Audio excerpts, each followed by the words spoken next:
Both the Atlantic and Pacific hurricane seasons have kept the coasts of Canada on their toes recently.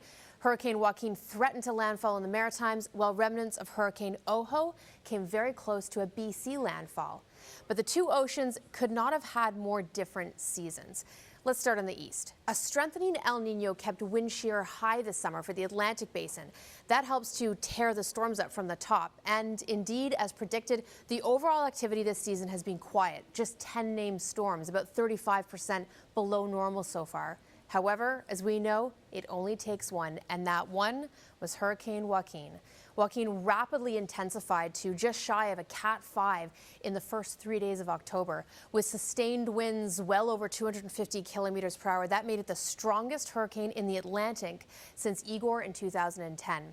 But it didn't make U.S. landfall, much to the relief of millions living along the East Coast, especially as early models veered that storm inland, bringing Superstorm Sandy to mind. Instead, the hurricane stayed out to sea, but its impacts were deadly nonetheless.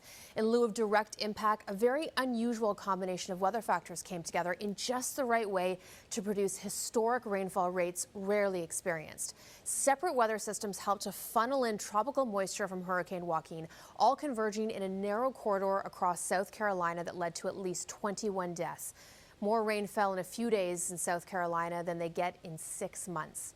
So that was the quiet ocean. Heading to the Pacific, and it has been an entirely different story. The effect of El Nino here is warmer than normal ocean temperatures, fuel for cyclones. And this is already the fourth busiest season on record with a total of 22 named storms, almost double the Atlantic. And that's not even counting typhoon season, which has been historic for the western Pacific waters.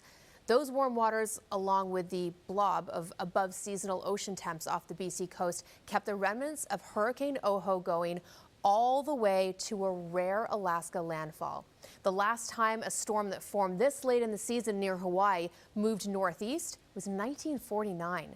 Now, luckily, BC did not take a direct hit, but 140 km/h winds and 200 millimeters of rain for central coastal sections led to boil water advisories for Kitimat. Now, as we head into fall, we are now entering the late season for both ocean basins. But if we've learned anything these past few weeks, it ain't over till it's over. So stay tuned. And now, you're Science Smart. If you've got a science question on the mind, send me a tweet and I'll try to get it answered.